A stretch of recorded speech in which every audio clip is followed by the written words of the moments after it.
Welcome back to Gin Reviews of Middle Tennessee. As always, we're here doing another review of gin. And tonight, oh, Angie's here. She's happy. She's in a good mood. We're in a good mood, so we're gonna have a good night. Good morning too. Yeah, see? Good girl. Anyway, so tonight's little bastard, and smaller compared to these other guys here, is all the way from Belgium. We're doing Filliers Dry Gin 28 with a punt. Look at that punt on that bottle. I love the punt. You know this. So 28 is a reference to the amount of botanicals that are used to distill this spirit here. I've read a lot about this. Did a lot of research on this little guy here, and I'm so excited to try this. And I've had this on the back shelf of my collection for, I'd say, about 6 months now. I found it in a liquor store. You know, I think I was in Kentucky, to be honest with you. I was doing the bourbon trail up in Kentucky. I went now my second year in a row, and we, the trail and the tour that we were on would stop at a few places along the way, and one of them had a really nice gin selection, and I remember this one here was kind of just standing out because of the shape, the size. I think it's a cool bottle. The only imperfection I have for this guy right here is the sticker itself. You could see, but that's not a big deal. Whatever, you know, the inside is what counts, right? And here is the bottle up close and personal. It is apothecary style, and there is one of these cool little recipe cards. And what I really like about it, which is, I know it's so stupid, but it's cool, they put this little weight thing here on there. See it? I don't know. Not all of these guys do it. It says Filliers on it. If you could see it with my giant fingers there. Well, anyway, this little booklet in here, which is kind of cool, actually, has a few different recipes, and it also tells you about the bottling, the distillery. Filliers Dry Gin 28 fully expresses the traditional craftsmanship of Filliers. Developed after decades of carefully distilling a Juniper. Now, Juniper is right here. This is the originator of gin. This is what came before gin, before Old Tom, before London Dry, before Contemporary and Western, and every other kind of gin, Plymouth, that is out there. Juniper was first bottled back in 1575. Believe that. I mean, that's such a long time ago. You know what I mean? So, Filliers originally made Juniper. This is Bowles. It's not the same company, but I just thought I'd show you guys that. Sorry, I'm in between reading this little pamphlet here and seeing what I want to bring to it. And I think what I'm going to do is just continue this little pamphlet here, because look at this little book. It's so cool. Anyway, after decades of carefully distilling Juniper, it was Firmin Filliers, 1888 to 1965. A member of the third generation of the Filliers master distillers, who after the end of the First World War, 1928, came up with the recipe for this handcrafted, premium, smooth gin. And here's the original bottle that they had, which is beautiful on its own right there. 1928. Very cool. Page 2. 28 botanicals and local spring water. The secret of Filliers Dry Gin 28 is concealed in its harmonious blend of 28 botanicals and local spring water. The exact proportions were recorded by Firmin himself in his authentic recipe, which has been passed down from father to son in the Filliers distilling dynasty ever since. Next page. rich, exotic herbs and flavorsome roots. Juniper berries from Italy, golden hops from Belgium, cinnamon from Indonesia, coriander seeds from Bulgaria, orange blossom from Spain, malt from France, angelica root from Belgium. Oh my god, and the list goes on and on, but that's, I think, all they're gonna tell us here. Oh wait, I was wrong. There's a little bit more. There's citrus. They have oranges from Spain, lemons from Israel, and fresh limes from Mexico. All right, all right. Let's see. They're gonna do more of the botanicals because I don't know. Oh, look, here's the still. That is the copper still that they distill this gin in, and that is a column still, which I talk about a lot. To get, so what they do is they have a basket that's all the way on the top part here, and in that basket they place the botanicals, and the vapor that comes up through the stack, it collects the essence of the botanicals before it goes back down into liquid form, and that's amazing when you think about how they did that, or invented that, or discovered that, or whatever, you know, how it happened, and I'm so glad it did. But that is the end of the book here. I think I'm just gonna put it right there for now, and we're gonna open this bastard up. Well, I do have, you know what, maybe just one more note here, because I did do a lot of research. It was created in 1928, like I said. It has 28 botanicals in addition to its juniper. It is a small batch gin created in the copper stills that we just saw. The Filliers family has been producing Juniper, gin's ancestor in Belgium, since the 19th century, and adding gin to their repertoire was perhaps the next logical step. Today, their gin is still made with the secret blend of citrus fruits, herbs, and roots. Okay, now that I got that out of my system. Oh, there. Look at the top of that guy, too. I love that. Oh, and this is batch number 1, bottle number 1597. So, let's keep that in mind. Hey, that was like a real easy one. The first time in a long time. Alright, well, let's pop this guy. No, there's a cork in there. Let's see what we did get. Oh, man! Now that just... Well, had a little bit of an accident here. There's a spill on aisle 10. Not too much of the precious liquid was spilt, but nonetheless, it's never a good thing to spill gin. Not in this man's perspective. All right, let's get ourselves a shot of this delicious stuff here and see what we got on the old nostrils. Oh, wow. Wow, that's very, very, very pleasant. It's, oh man, there's definitely, it's like a strong citrus, coriander is there. It's supported by coriander. There's the juniper is definitely in the background as well. Cardamom.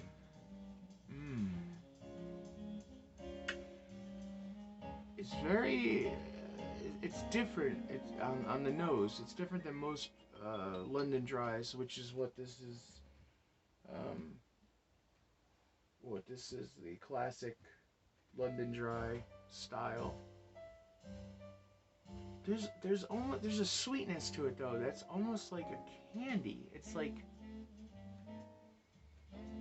almost like, remember those Sprees candies, like those little ones you would get in Halloween trick-or-treating, and it was like that big, and they were like discs, like tablets almost. That's what it kind of smells like in a way, but I gotta try this. We gotta see what we're doing here. Oh, we're at 46%, by the way. Thank you, Filliers.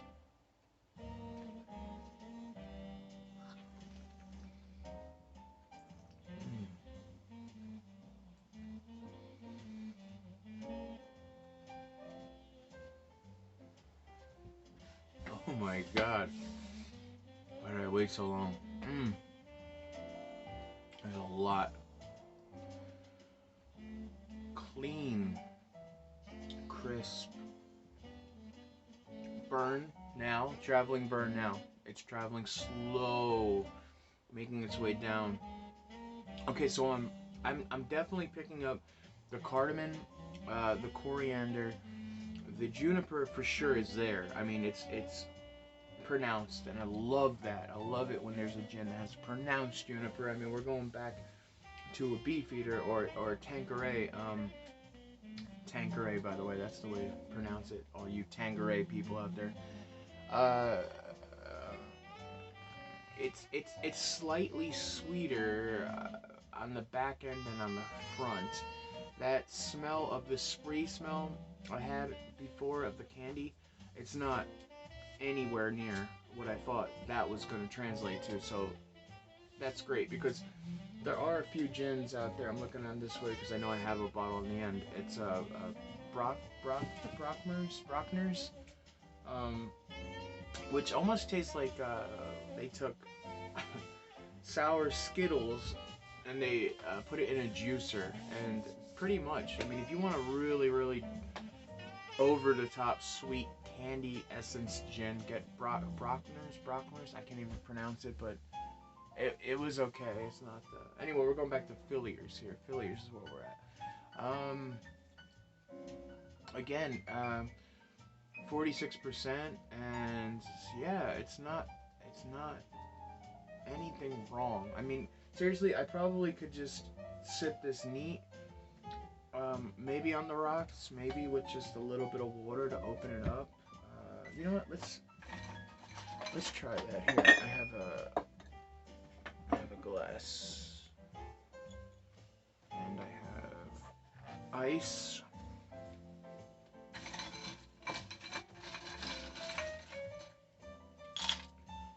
We're gonna use just a standard rock, old-fashioned, single old-fashioned. What, honey? What? No, you're not getting in there. She wants to go. No. She wants to go root around in the crawl space again, and every time she gets in there, oh, look at that! She's actually trying to open the door like a human. Hey, don't do that! Knock that off, you! No, I said no. All right, let's we're gonna just do this one on the rocks and a little bit of this water, just to open it up. Like, I like to do like a cap full of water, like a bottle cap full like this, where it's dripping everywhere, but it's fine. Just a little bit, just to open up those botanicals a little bit and see what we got going on the back end of this. Salute, eh?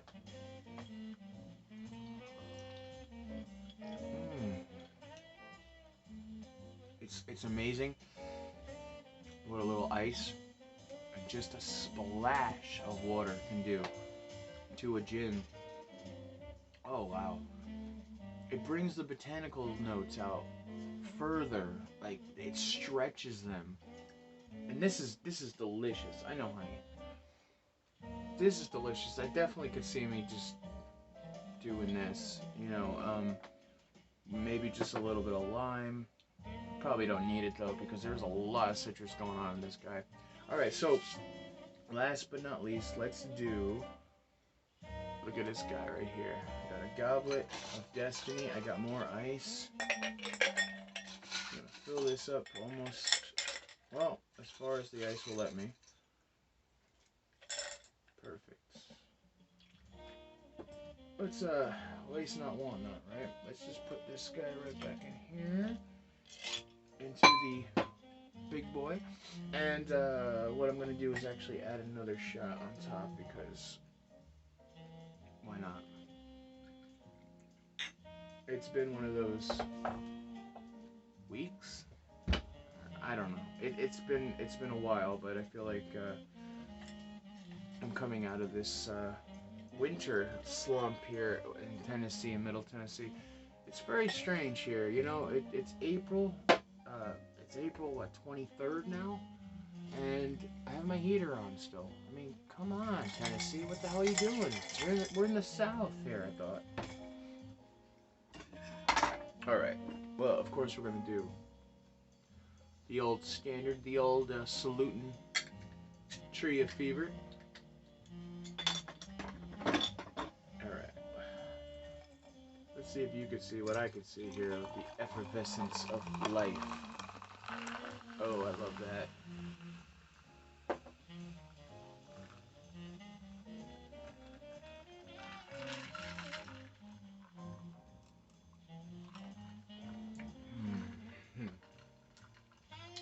Well, this is a very, very, very nice gin and tonic gin. I mean, right away, it is. First off, though, it's beckoning, it's calling for more citrus, and guess what? I am going to answer. Uh, the quinine, the bitterness of the quinine with the citrus punch, and then the dryness, the hoppiness, the hops are there. Now I'm tasting that. I do love a good hop botanical in a gin.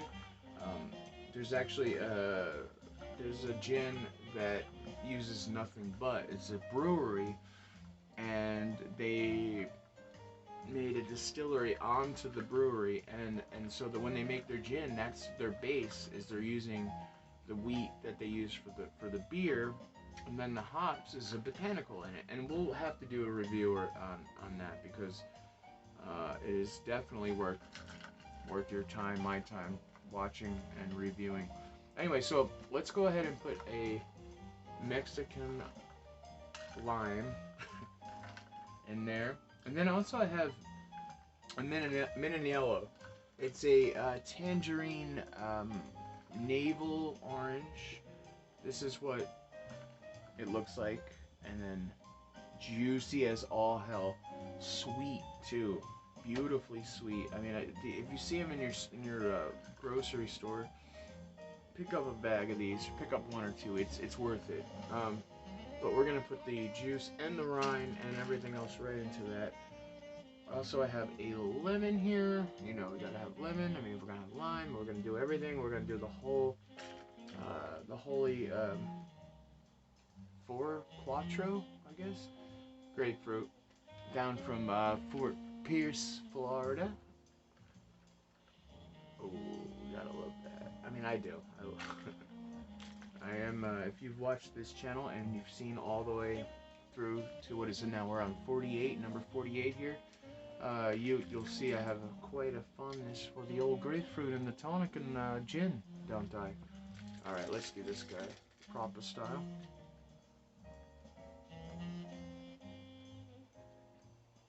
Oh my God,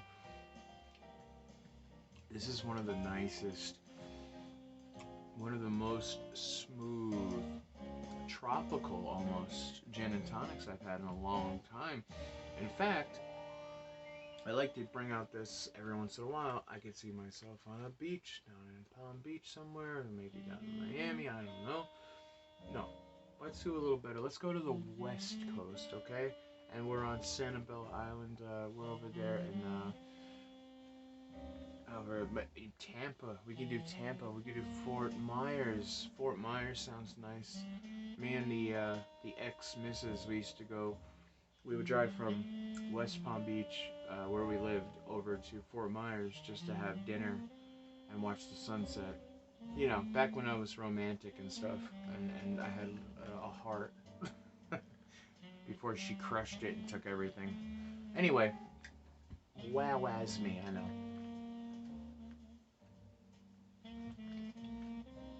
Man, this is so nice. Seriously though, I'm on the beach.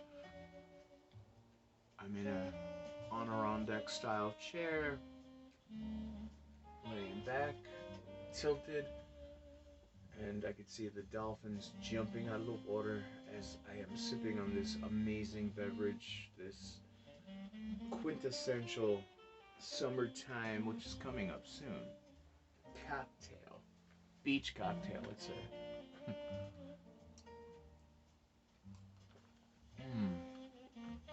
Well, I don't want to take up any more of your time. You gave me 20 minutes, and I appreciate that.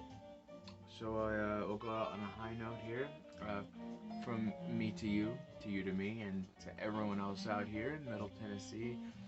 Thank you so much for all your kind words, your well wishes, and keep buying and drinking this gin because I am.